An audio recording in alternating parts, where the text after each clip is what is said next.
Hey, true crime fanatics, this is Claire. And I'm Andy. You're tuned in to the Homicide Hobbies podcast, which is a podcast for people who love to hear about the horrendous crimes that people commit. Enjoy. So what do you have for today? Today we're going to talk about yet another serial killer who was active in the 90s in Baton Rouge, Louisiana. What do you mean another? Another serial killer. We didn't talk about one yet. We've talked about lots of serial killers. Not today. He would eventually go on to admit that he would find himself committing a murder, like he'd be in the midst of committing a murder, and then realize he didn't know why he was doing it. When and where are we? I done just said. You didn't. It's recorded. Nanny, nanny, boo-boo. I said he was active in the 90s in Baton Rouge, Louisiana. You didn't even give me time to guess. I didn't ask you to guess. Our piece of garbage we'll be discussing this week is none other than Sean Vincent Gillis. He was born June 24th, 1962 to Yvonne and Norman Gillis in Baton Rouge, so he don't stray far from home when he does his murderings. Shortly after Sean was squirted out, his dad hit the road, abandoning his infant son and his wife. Yvonne, she was a doting mother who loved her son a normal amount. I know we've done some cases where the motherly love is questionable. An abnormal amount? Yeah. She moves in with her parents, they have some influence in helping raise her son, and, so she can work and all that. Other than that, Sean seemed to have a fairly normal childhood. He was described as kind of a bully until his later teen years when he started getting into trouble. So there's really nothing to report from other than his dad leaving up to being 17. His first arrest came in 1980 over minor stuff. When Sean was 17, though, coincidentally, his father, Norman, popped back into his life. They began forming a close father-son relationship, and shortly after that relationship was formed, Sean accidentally found that his father was gay. The way he found out was by finding compromising photos. Ew. And Sean was horrified. It makes me think of that photo we found that we weren't sure if it was, it kind of looked like our dad, but then it kind of didn't. Oh, yeah. It was on after our father passed away and we were going through the photos on his computer. There was a picture of an older gentleman, white hair, white beard, and he had... It wasn't good resolution. It wasn't, but he had dark green duct tape, I guess, underwear is what you'd call it.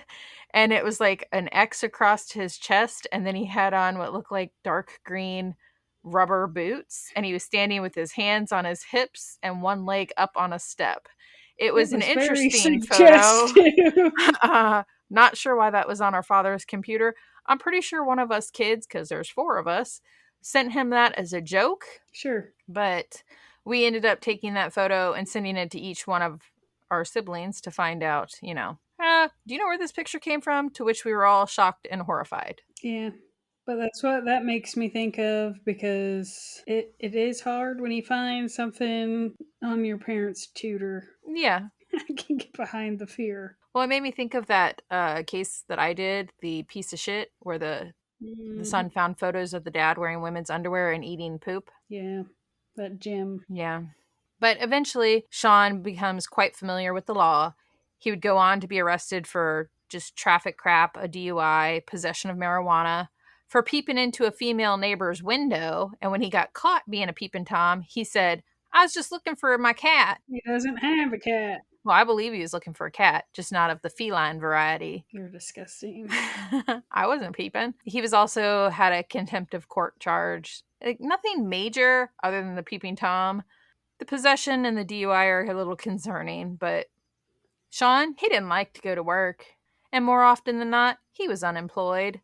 He worked just enough to buy himself a computer, to which he would sit there for hours and look at porn. Oh. Which a teenage boy looking at porn isn't a big deal. It's not a huge deal, but when it's life-consuming and you're not working, you're literally just jerking your junk at the computer, it's a little bit of a red flag. With the exception of the no big deal looking at porn and it's life-consuming, the porn that Sean preferred was specific to rape, death, Snuff films. and dismemberment. So I feel like that is a huge red flag. Yeah, especially for a teenage boy. Yeah. By 1992, Sean's mother found a new job in Georgia.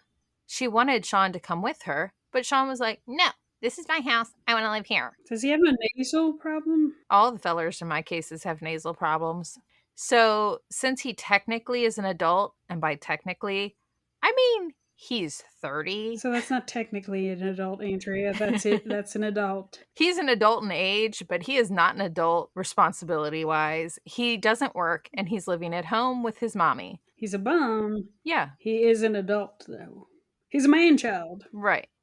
He sure is. Well, when I was reading it and I was like, he ends up, well, we'll get into it, but I ended up having to do the math and figure out how old he was. And when I was like, wait a minute, he's 30. Practically an adult. But Yvonne left her son behind to fend for himself, and Sean was pissed. I think they call that growing up. Right. He wasn't ready yet. Small thing to point out, she didn't, in my opinion, leave him to fend for himself because she continued to pay the mortgage on the house that Sean decided to stay behind and live in because he refused to move. Rather than fight with her son about it, she just continued to pay for two houses. Yeah, Like her new one and this one. that's not fending for yourself at all. Oh, it gets better because she would also send him money to help pay the bills. Have you noticed that whenever, and I mean whenever, you say it gets better, it's never better? It's better for him. Yeah. Being a spoiled little Cuntosaurus Rex, Sean would often have temper tantrums. What is Yes. with your language? I feel like I have been a bad influence. What other bad words have I said? They're recorded. Like I said, being a spoiled little Cuntosaurus Rex, Sean would often have temper tantrums in the house at all hours after his mommy left him behind. Does he have mental problems? None that are recorded. Because temper tantrums? How old? Like, He's 30. right. Yeah. But I don't consider that temper tantrum stage anymore. Otherwise, he's still in the spanking stage. So I refer to him as temper tantrums because from the articles and stuff that I read about him and like complaints from the neighbors, he would go outside and just scream at the top of his lungs because he was mad that his mom left. He was screaming and throwing stuff because he was mad at his mommy. And it's like, all right, well, you're 30. Did he expect her to come back with all that yelling? I don't know what he expected. Perhaps he did the laundry and realized it was actually the dishwasher. Ew. He couldn't figure out why it didn't dry his clothes. Sure is bubbly, though.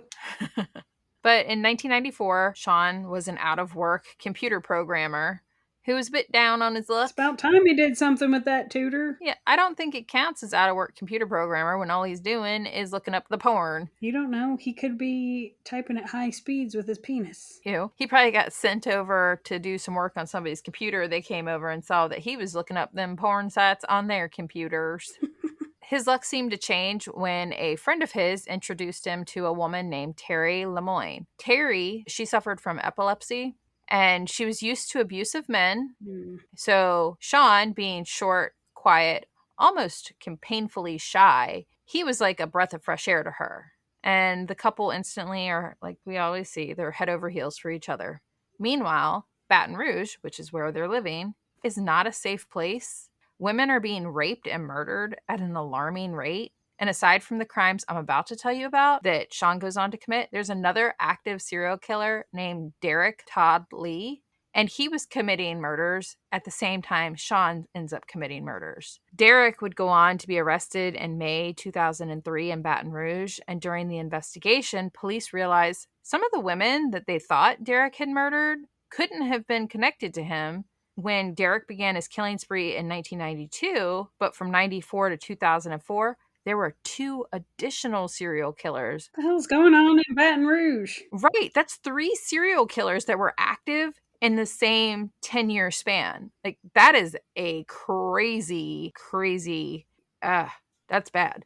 And Derek, not to get too much into him because this isn't about him, the women he went after were more successful with their lives. I hate to say it like that. They weren't ladies of the night. So not to get too sidetracked on my case, but I did watch a documentary or an ID channel thing that they had done. And in that, they actually have inaccurate information because they say that Sean killed this one nurse, and it turns out Derek actually killed her. Sean, his ladies that he's going to get into attacking are, like you just said, ladies of the night. There is a difference in who their victims are. I did find it interesting that, because normally ID Channel, I would think, has their shit together, but they didn't. And before I get into Sean's killings, since your twisted little brain, Claire, likes to guess what them serial killers save as souvenirs, do you want to guess what this feller saves? Toenail clippings. Close. Not really. Body parts. That's a trimming. It is. Now, on the evening of March 21st, 1994, Sean attacked Anne Bryan in her room at St. James Place. St. James Place was located across the street from where Sean's girlfriend Terry worked at a gas station. Sean attacked Anne with the intention of raping the 82-year-old woman. Anne began screaming during the assault on her, and to stop her from screaming, Sean slit her throat and nearly decapitated the elderly woman. My God. Sean then disemboweled her. He proceeded to stab her 50 times in the face, genitals, and breasts. Sean then retreated, leaving the mutilated body of Anne in her room at her exclusive retirement community. Fucking Adrian. Yeah, I found it sad because she had left her door unlocked because her nurse was supposed to be coming to check on her, which is how he got in. So I figure he was just going around checking doors. That seems to be a case a lot of the time. It's real sad. A few years passed without really knowing what Sean was up to, and Sean and Terry were becoming very close. They spent their days together, and he was sweet and gentle, and after dating for about a year, Sean was ready to take the next step in their relationship. However, like I said before, Terry was scared because every other man she'd been with was so abusive. So Terry decided before taking the relationship to the next step, she was going to give Sean a test. Uh-oh. She admittedly picked a vicious fight with Sean and then slapped him across the face to see what he would do. Now she's dead. I'm sorry, but she deserves to be smacked back. An eye for an eye, hardcore on this one is where I stand, and I might piss people off, but she should not think it's okay for her to hit anyone and then judge the other person's character on how they react to being hit by her. I personally think it shows more about her than him. Yeah, she needs some therapy. But Sean, he simply stomped his foot, bursted into tears, and said, "Girls aren't supposed to hit boys, and boys aren't supposed to hit girls," as he ran to another room and cried. Right. So, and damn it, if Terry's stupid test didn't make Sean's reaction make me side with this damn serial killer, I was so mad at her because I was just like, I really want to dislike this guy. So far, he's an unemployed crybaby mama's boy, and now she's gonna hit him to see what? If he'll beat the shit out, like, so frustrating. Shoulda. He should have. I just want to make sure I'm understanding the events. So he rapes and murders an 86-year-old lady. 82. Oh, sorry. She was so much younger. Anyway, and then gets slapped by his girlfriend and runs off crying. Yeah. So he has some serious issues here, huh? Sure does. Terry was relieved because she knew Sean would not hit back. Her words, not mine. Spoiler, she survives. I find it sick that her gauge for a safe place is the ability to assault her partner without consequence. Well, she just wanted to make sure, since she's been in abusive relationships, that she wanted to see. No, it makes me question whether or not her abusive relationships where she hit them and they hit her back. That's not abusive on their part solely. You started it. Nobody should be hitting nobody. And damn it, if Sean didn't say that, and I agree with him. But at that point, since she knew she could assault her boyfriend and he's not going to assault her back, she decided they'd go ahead and move in together. However, Sean's house that his mommy still pays for was hit by Hurricane Andrew, and he never put in the effort to fix it up because he's lazy. The walls were literally crumbling and falling down. They were rotted, covered in mold. So in November 1995, Sean moves into Terry's apartment and they began renovating his house. Does he ever pay rent? No.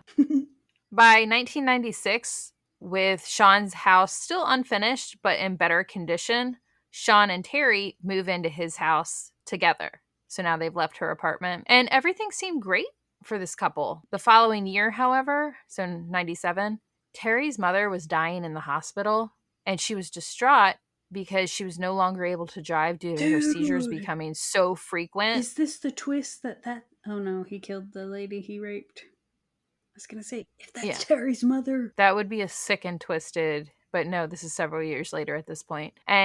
But she was distraught because she can't drive anymore because her seizures had become so frequent and so violent. So she begged and pleaded with Sean to drive her car so that she could visit with her mother before she passed. And Sean told her no. And Terry's mom would die, and she was unable to say goodbye to her. And that was a life-changing moment for the once happy couple.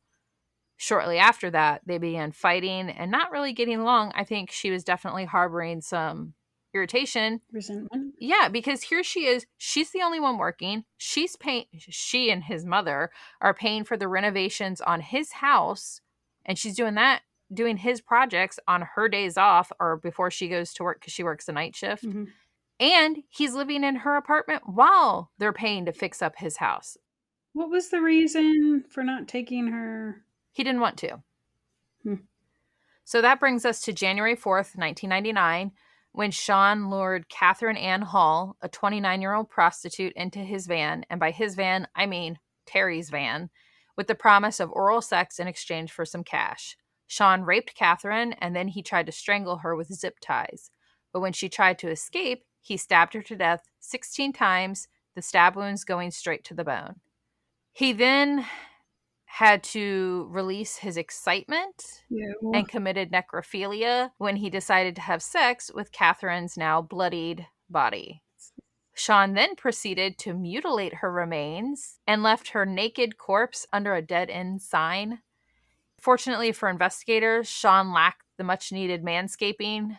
Oh, so they collected pubes. They found pubic hair with the roots intact in her mouth, which provided them with a DNA profile. Yeah. In May, so that was January, in May 1999, Sean began stalking a woman that he spotted while she was out jogging. Sean drove by that same route for 3 weeks, searching for her out jogging again. Finally, around 5:30 in the morning on Sunday, May 30th, 1999, Sean spotted Hardy Schmidt out jogging. Sorry. Hardy was 52. How old is he Oh, at this point? damn you, Claire. He's really got a thing for the older gals. I think it's some mommy issues. It's definitely some mommy issues. So he was born in 1962, and we're in 1999. So he's 37. She's out jogging again, Sunday, May 30th at 5:30 in the morning. She's 52. She lived in the same neighborhood as Terry's gas station manager. Hardy was married to a well-known attorney. Sean proceeded to run her down with his and Terry's van, knocking her into a ditch. Sean then rushed to Hardy, not to provide her with any sort of aid, but to wrap a zip tie around Hardy's neck as he forced her into his car. He then drove to a park where he stripped Hardy naked and raped her. He then murdered Hardy, mutilated her remains, and shoved her naked body into the back of the van. For later. Yes. Sean left Hardy in the back of the van for the next 2 days. Ew. So that he could visit it when he felt necessary. Ew. Eventually, he dumped her decaying remains. Terry noticed in the meantime, because he was driving her back and forth to work, that the van has a smell? She said the van smelled awful. Sean tried to tell her that he hit a dog while she was at work, and he scooped the dog up off the side of the road, but it had died in the car on the way to taking it to the vet, and that's what the smell was. And he just forgot to mention that? No, he told her about it when she was like... But only after the smell. Yeah, and she was just like, what is that smell? And he's like, oh, I hit a dog tonight, and on the way to try and take it to the vet, it passed, and that's the smell. But she didn't connect the dots that was bullshit. She was more concerned with the fact that she was, at this point, has been held up at gunpoint 6 times at the gas station she works at. Yeah, she's been robbed 6 times working the midnight shift. It's an inside job at some point. So the way they had it worked out, because of her epilepsy, she can't drive and Sean doesn't work. Sean's job was he would pick Terry up and drop her off at work.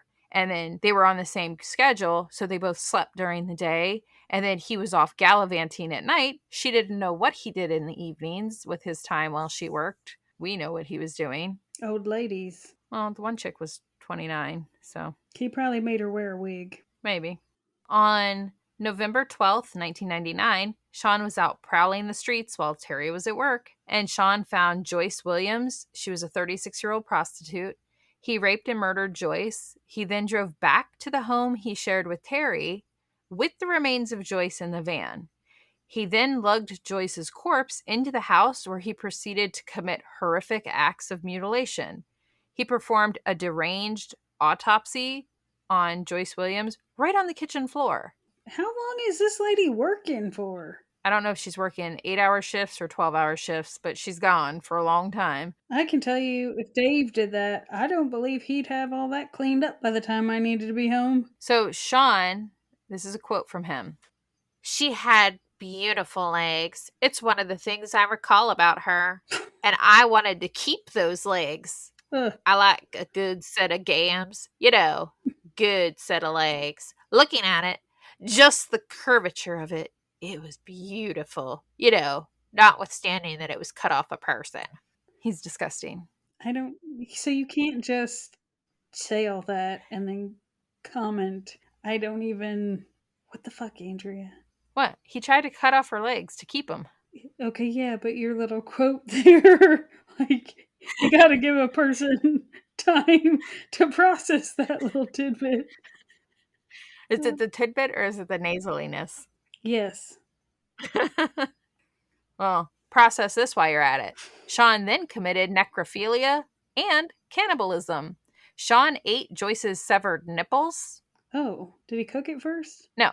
He then retrieved one of the butcher knives from Terry's knife block and proceeded to decapitate Joyce. He then put Joyce's body in the back seat of the van and began the task of cleaning up the mess he made in the house before he had to go pick up his now common-law wife from work. Which, by the way, in the documentary thing, I did not put this in here because I thought about not mentioning it. But Terry does say that when she got home from work, she saw that the house had been cleaned because he does not clean anything. It's normally where it falls or where it was set is where it stays with him. So when she came home and saw that the kitchen was scrubbed clean, she thought it was a gift for her birthday. Right. Happy birthday. There's no dishes in the sink. Later, after he picked her up, and I guess, I don't know at what point, but sometime later into the night or the morning, whenever, he snuck out after bringing Terry back home and she passed out, and he dumped Joyce's remains. I don't feel like I find it hard to believe so you can't notice that things are up or like somebody's overly fatigued or covered in scratches or smell of rotted flesh. Like, I don't know. I don't know. There was one time I got in the truck with Dave and I was like, it smells like donuts in here. And he was like, fine, I ate one. So I feel like I might not be so specific to be like, why does your breath smell like a nipple? But Ew. I feel like What do nipples smell like? You know what? Shower more. I feel like some sort of meaty, very irony smell from all the bloody eating of tissue. Ugh. But like, I feel like I would be suspicious something went on and the house to be sparklingly clean. And if they only have one vehicle, where is this body? And why are all the knives dull? So you know in the back of like a van how the doors lift up or No. whatever? I think he just stuffed her body behind the seat, hoping that she wouldn't need to get anything out of the back of the van. But sometime in January 2000, Sean once again found himself in the company of The lady. an experienced prostitute, Lillian Robinson. She was 52. Sean raped Lillian, then proceeded to strangle her with zip ties. He then had sex with Lillian's deceased body. Then he could not help himself, so he decided to play with his penis in her mouth. Mm-hmm. I just thought I'd let you marinate for a minute. Yeah. I pictured like boing. So I pictured more of the, he's already relieved himself with her dead body, and now he's just playing. So I pictured a limp noodle that he's just Right. flinging Like around in her like mouth. a paintbrush. Yeah, pretty much. Eventually, he was forced to dump her remains because, he needed to go pick Terry up from work. And then October 20th, 2000, Marilyn Nevels, she's 38, she was raped and murdered. He then brought her remains home to play with her parts. He showered with her corpse, and it wasn't like to wash away evidence, but as he referred to it, it was an erotic shower. I don't know what that means because I don't shower with corpses, but All right. yeah. How big is he, and how little are these ladies that he's just like? So a lot of the women he did go after are smaller than him, and he's not a big feller because he's a tiny feller as well. But I figure that's why he was going after the older women who seem to have Drug problems? most likely, yeah. So they're a bit on the smaller side. Somebody he could lift in the shower. Yeah. Well, this next woman in the ID documentary, they call her Johnny, but her name, I think, before I watched that, I would have called her Joni, but it's spelled John with an extra N-I-E. So I don't know if she's Joni or if she is, in fact, Johnny. I think it was just a weird way to spell Joni. But October 9th, 2003, I'm going to call her Joni. I apologize to her loved ones if that is not the correct way of saying it, but Joni Mae Williams, she was a 45-year-old prostitute. Sean raped and strangled her and then sliced up the fronts and backs of her thighs before he cut off her hands. He then left her mutilated naked body posed in suggestive positions with what was left of her arms tucked underneath her body, so you couldn't see that her hands were missing at first. Sean then took Joni's severed hands home so that he could give her a manicure. What? He liked to play with the body parts. He's weird. And again, detectives were looking at Joni's wrist bones, and they noted that there was a Caucasian body hair that was stuck to the bone. Ugh. Terry was desperate for Sean to get a goddamn job. So she went out and bought him a new car. Oh, no. She bought him a Chevy Cavalier, and she purchased brand new tires for his car. So she's trying to get him to get a job. And he just was like, yeah, no, I can't do that. But I'll take the car. No deal. Now that brings us, right. Now that brings us to February 26, 2004. Sean spotted an intoxicated woman named Donna Bennett Johnston. He attacked the 43-year-old. Donna didn't go down without a fight. She scratched and she clawed, and she tried to fight back, but she was intoxicated, so it was a losing battle, and he's stronger than her, unfortunately. So Sean does rape her, and then as he's strangling her with a zip tie, he said that her last breath was a gasp for air, and she whispered, "I can't breathe." After raping and killing Donna, that wasn't enough for Sean. He then slashed Donna's breasts and cut off her left nipple and ate it. Again? Mm-hmm. He then cut off a tattoo because he liked it. He's gonna keep it. He does. It was on her right thigh. He also chopped off her right arm at the elbow. Where is he keeping these pieces? I have no idea. I think he just played with them till they smelled, and then he disposed of them. And I know there's no proof of this, but since he's into necrophilia, I think he used her hand Oh, no. to play with his penis. But he also brought her body home and showered with her remains. He referred to it again as an erotic shower. He then dumped what was left of Donna's body in a drainage ditch, and detectives were once again pleased to find male DNA under Donna's fingernails. That was in February, the end of February. In April 2004, the tire tracks at the dump site of where her body was found matched a unique tire tread. The crime lab was able to trace the tread to a brand, model, and type of tire which was only manufactured for 3 years. And only 90 purchases were made of those tires in the Baton Rouge area. It's pretty crazy when they can narrow shit down like that. I think it's freaking awesome. And the police started the daunting task of collecting DNA swabs from the 90 purchases. Police initially thought that there was no way that Sean was their murderer. The police described him as an unemployed, soft-spoken, mild-mannered science fiction geek who lived with a long-term girlfriend and a house paid for by his mother. I was like, that is a brutal description of whoever took notes on this feller. And yet wildly accurate. While the police were there to collect his DNA, Sean decided to have a conversation with these police officers, and I think he was a bit uncomfortable because some of the stuff he said was very incriminating. He told the officers that he was friends with one of the victims, Joni Williams, and that she'd even ridden in his car before. Mm. The police, I'm going to give you a mini puppet show between Sean and one of the officers. Can you start off with the voice of who is who? I'm going to talk for the police officer like a normal person. So what does that sound like? Here's what Sean tells the officers, okay? I had some beer and needed to go to the bathroom real bad. And I knew it wasn't going to make it to the house. You know what I'm saying. My bladder, it was how they put it. Cheech and Chong put it one time. My eyes are floating. That's how it felt. Okay. Would we find any blood in your car if we looked? He's talking about Joni being in his car. He says, about a month after we got the car, she got her period. And she got her period and it just soaked. I mean, like I said, it looked like a massacre in the front seat. Ooh. Man, blood just started flying everywhere in the vehicle. Well, let me ask you this then. Is there any reason that blood could be in the back seat? There shouldn't be. I mean, barring the wind blowing, Oh. I'm not saying you're not going to find one of Joni's hairs back there, but you shouldn't find anything from anyone else. Yeah, I think the windows were down and probably some of the blood flew out of the window and got blown back in.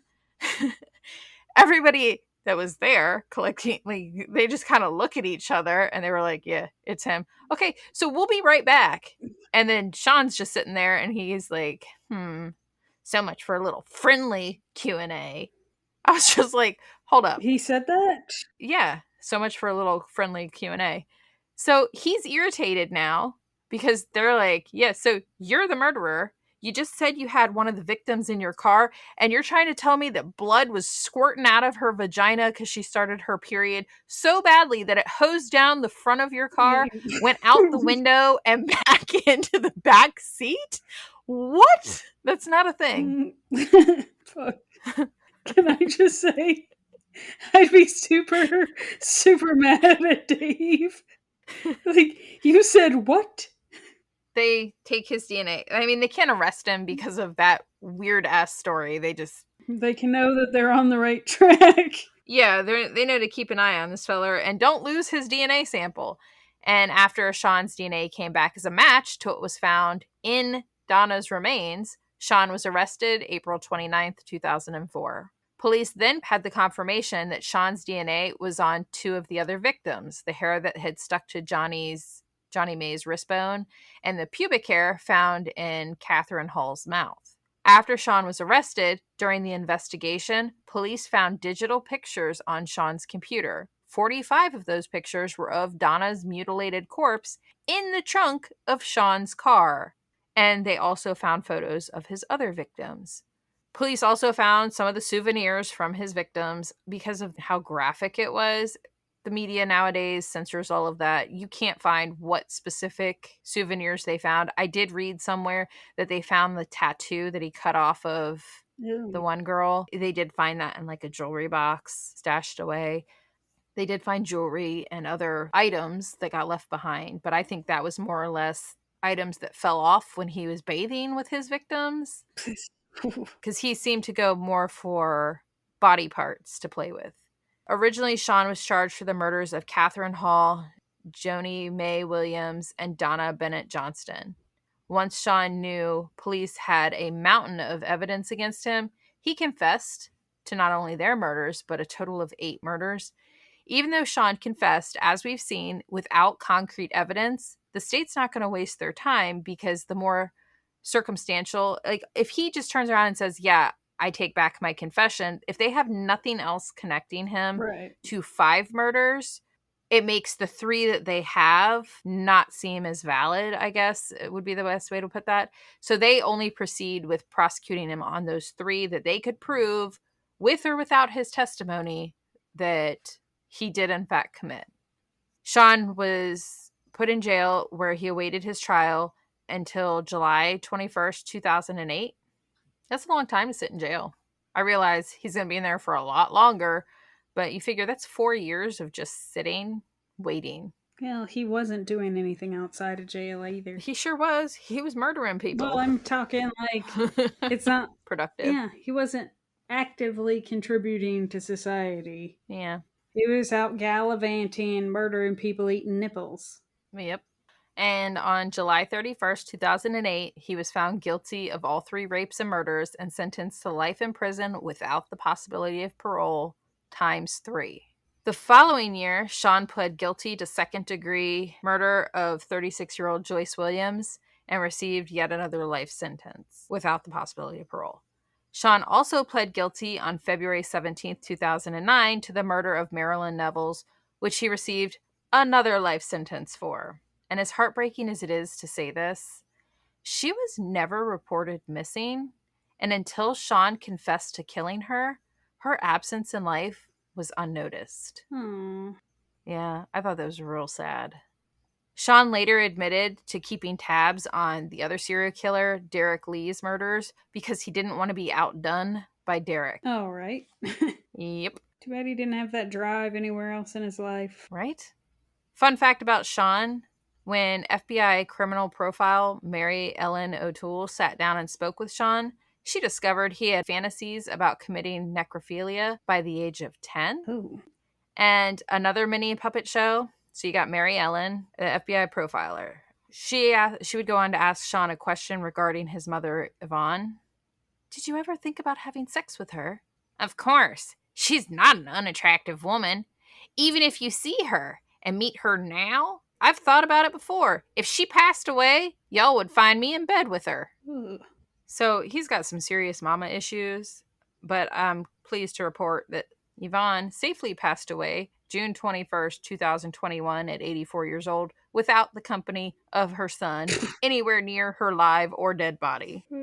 And another disturbing, well, I found this fact disturbing. Terry, Sean's girlfriend or common law wife, whatever you want to call her, she still lives in Sean's house that his mother paid for. And the car that Terry bought for Sean that he used to dispose of at least one victim, you know, the one with the blood squirting out her vagina, that is still sitting in the yard at that house. And if people ask her, does she find it like disturbing? She said, no, it's just a house. I feel like there's a lot revealed about Terry's character, but that's just my opinion. Yeah. It would have to go. All of it, yeah. But she still lives there. And that is my case on Sean Vincent Gillis, crybaby mama's boy. I find it like the whole thing disgusting, but how okay he is talking about how he'd fuck his mother's corpse. He'd fuck her alive too. Yeah. But yeah, if she passed away, he thought the police were going to find him in bed with her body. It's disgusting. Maybe that's why he was so mad when she moved away. He knew that he wasn't going to be able to just stumble into her room, find her body. She's not going to be fresh. Now he's going to have to drive all the way to Georgia. And that's not going to keep. And she's got a small shower. And he doesn't like driving. For crying out loud, he didn't go far. The first lady he killed lived across the street from where his girlfriend worked. So he dropped her off at work and literally drove across the street. So he's a bum. Yeah. It's kind of funny that he didn't move out. His mom had to leave. Yeah, I thought that was kind of funny. And I was very disappointed in her. She is a major enabler that she continued to pay the bills and the mortgage and sent him money for food and whatever. He didn't have to work. But because he didn't have extra money, he didn't bother fixing up the house that he was living in. Yeah. So he just got him a girlfriend and she fixed it. Realistically, what kind of life skills do you think he had? He could beat his meat. Well, if he turned the jerkin a different way and put a hammer in his hand, he could use a hammer and some nails. No, I don't feel like that. It's the same technique, so I don't think all the dick playing he was doing was a skill there. Well, he was able to dismember bodies, so he can lift certain things. I don't see how that lady didn't notice anything. No, I don't know. I think it was kind of that whole she didn't want to see it, so she didn't see it. She turned a blind eye to it. Blind Blind eye. Sorry, I just looked over and saw the blinds were still closed. I need to open them for my plants. Got anything else to add? So I think my brain hole had gotten confused at the blood splatter in the car. So he wasn't saying that was his girlfriend. That was the prostitute when she was in his car. That would be an explanation why there would be blood in his car. Yeah, and he didn't refer to her as a prostitute. That was his friend. Yeah. Okay. That's why I said I'd be irritated if that was due. I thought they were asking would there be blood in the car, and then I don't know why my brain interpreted that as, oh yeah, my girlfriend this one time. Like, there's blood everywhere, and then it went out the window, and then back in the back window. Yeah. I think that's real weird. He ate a raw nipple. It seems like it'd be real chewy. He ate a total of 3. Yeah, well, like, it doesn't matter. Like, ugh. Well, 1 wasn't enough. He went back for more. That wasn't gum he was chewing on. Ugh. Ugh. Joni was a prostitute. She was the 45-year-old prostitute. I hope she would turn to it late in life rather than was a real long life 30 years in. Well, even the 52-year-old. Sorry. That's why I refer to her as an experienced prostitute. Not saying 52-year-olds can't be purdy, but I feel like if you're living a life of a prostitute, you're not, yeah. It's a tough I'm just gonna profession to stop. be in. She's real down on the luck. When I've seen cops, I haven't seen any of them look attractive no matter what age they were. No. But I guess it makes it easier if you can be like, here, hold my teeth. Not saying a 50-year-old doesn't have teeth, but I'm just saying if you follow the path of myth, seems to be prostitution is your profession. Yeah. Prove me Well, wrong. what is our mother's expression? Rode hard and put away wet. I could have done without that last bit. Donna, that he cut the tattoo off of her, and What was the tattoo of? I'm pretty sure it was a blue flower. Hmm. But he liked it and he saved it. But the main reason I picked this case was because I read that he claimed the blood found in his car was from one of the victims starting her period, and it's spraying out everywhere, and that it was so heavy and free flowing It caught the that wind. it was going out the window, blowing back in, and it was everywhere. It occurs to me maybe it just sit in a car different than everyone else. No. Like, No. exactly. How did it catch wind? Like, she was wearing a spring dress and it was summertime and her one leg was on the door frame. I think it was Addams Family or the Addams Family What? Values or Family Values where they cut off the arm in the play and it's like spraying out. I think that's what this feller thinks that a woman on her period is bleeding like. That it was just like she spread her legs and it was just spraying like a hose on the shower spray, and it's just like whoosh, and it was just catching in the wind. That's so disgusting. I'm hoping she... That's what made me choose this case, was because I figured you would really get a kick out of that. Yeah, that's your sick. And then I saw all the mutilations and everything else, and I was like, oh. And then it got to the necrophilia. Then it got to the part where he was talking about if his mom died, they'd find him in bed with her. And I was just like, oh my gosh, this feller has got some serious, serious issues. Now I know why his mom moved out. It's a good thing she did. Although, I kind of wonder, so he made it to 32 before he committed his first murder. So I'm curious if being around his mommy satisfied him to a point, and her moving out is what triggered his temper tantrums into killing older women. He was mad and frustrated, and the internet probably went out. And well, but then you also throw in the fact that he's with a woman that's also, I think, like his mom, taking care of him. Yeah. And since she likes to pick fights, he would go a year or two without committing murders. So I don't know if it was so much that he fulfilled the drive and was able to go a long stretch, or if it coincides with like her picking fights with him rather than abuse her. He took it out on other women. I think it was the other way around. I think when she probably hit him, not to say that it wasn't just a once thing, but even if she yelled at him or was anything emasculating, he had to go and take it out on someone else. Yeah, exactly. That's what I'm saying. And right around the time that she decided to smack him to test him, he went and murdered that 82-year-old right after he dropped her off at work. Yeah. I know there's no way of knowing. It'd be a scapegoat for him to justify his actions, because he even would say he would find himself in the midst of committing these murders and not understand himself as to why he was even doing this. Yeah. But I would be interested in, like, where were they at in their relationship? Did he also have that self-reflection moment when he was beating his meat to violent porn? No, sure didn't. But Terry does say that she knew he had a porn issue. He was very, very stuck on the porn. That's why he had to put it down on his resume that he was into IT. Get it? He's into it. I get it. I wasn't sure is all. Because, yeah, I'm looking at the dates right now.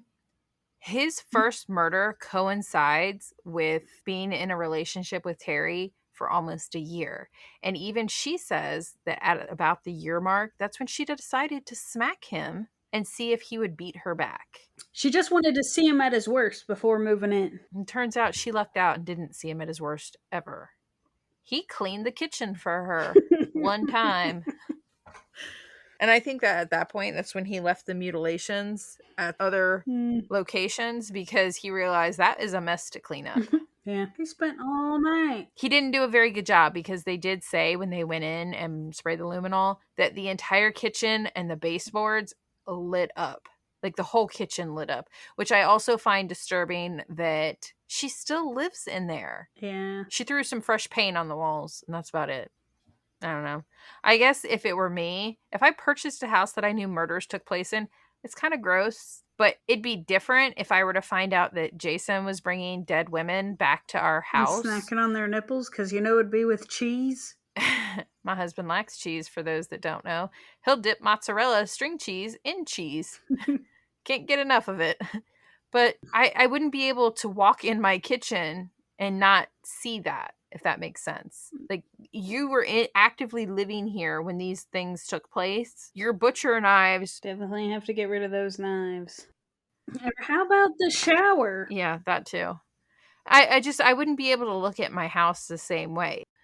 I'm surprised she was able to keep the car. I thought once they took it as evidence in a murder case, it didn't dawn on me that they'd give it back. I feel like you can ask for it back or they can destroy it. But it was his car, so why would they give it back to her? And how was she allowed to live in his house? Well, I thought she bought it. Yeah, she bought it for him, though. Right, but when she bought it... Yeah, it's in her name. Right, that's hers. Well, what about the house? Technically, that's his mother's, and I'm assuming that, well, maybe the mother just let her continue to live there. Maybe she was just happy to not be paying the mortgage. And would you want it back? Like, imagine it'd be a difficult thing to try to sell. I just hope at some point Terry took over making the payments. Yeah, that could have been the condition of you can have it. I don't want it. And she knew she's going to take a loss if she tried to sell it, so.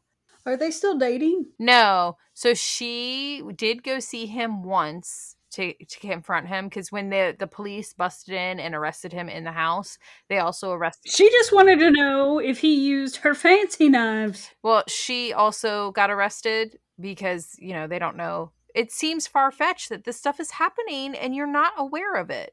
Yeah. Like you pointed it out, if the car's in her name, it got traced back to her. Right. So she got arrested when they busted in the door in the middle of the night. I'd be curious if they asked her about the blood spray story. Yeah, I'd be curious to know about that one. Because I feel like I'd just be doing some blanking of, he said what? Yeah. She didn't know why she's being arrested. They started telling her about all this. She was shocked. She told them that she laughed at the cops and was like, "You have the wrong guy. He is gentle. He is soft-spoken." I even tried slapping him. Yeah. Seriously, if you watch the ID channel special on it, she admits that she slapped him just to see how he'd react. He's not mean. And I was like, all right. But she did go see him to confront him. And then he said all he did was apologize. And he did confirm, like, I did do what they said I did. I'm really sorry. And then that was the last time she ever went and saw him. They were done. And she's keeping the house and the car. But you know what? She had to stop working towards the end of their relationship because she was having seizures at work. And I think on the third time of a customer coming in and finding her passed out on the floor. So hold up. Turns out it wasn't a robbery. It was an opportunist. Right? But her employer was like, yeah, so you're not able to function. So, yeah, I'm surprised that she was even working if she was having seizures that were getting worse. Yeah. Like enough to where I know if you have a seizure, there's like a a chunk where you're not allowed to drive because they're still figuring that shit out. But I would think that she could get on disability to not work. And here, this feller could work and doesn't. Well, and she went from just working as a cashier and working in the gas station. She got promoted to being a manager over the years. And that led to her having more money. And she really enjoyed working because, now she's getting paid quite a bit more money. They can fix the house up faster and nicer, and the budget wasn't as tight. And that allowed for him to be at home being a mooch. Yeah. So you should watch it. Yeah.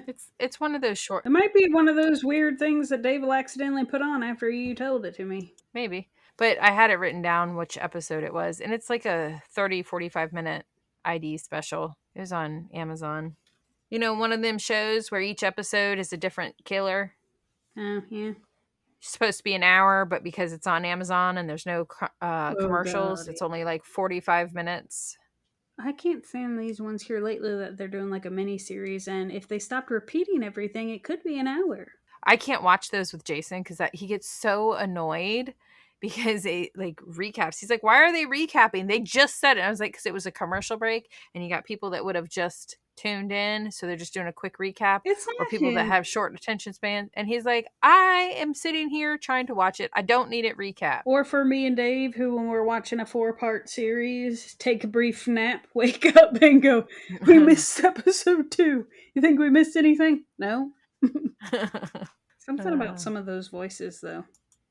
That's why I had to laugh at some of those advertisements where they'll be like, these are stories that'll keep you up at night. Really? That's something I'd probably watch because these other ones are putting me to sleep. Like, it's the voice. Very monotone, yeah. Now I'm going to call you. You're going to call me.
We hope you enjoyed today's episode of Homicide Hobbies. If we made you laugh, if we made you cry, or if we mind-fucked you for the day, then we thank you for listening. Please write a review on whatever you're listening to us on. Tell your friends, tell your family, tell your coworkers. We're freaking awesome. And join us next week for another episode of Homicide Hobbies. I'm Andy. And I'm Claire. That's all we've got.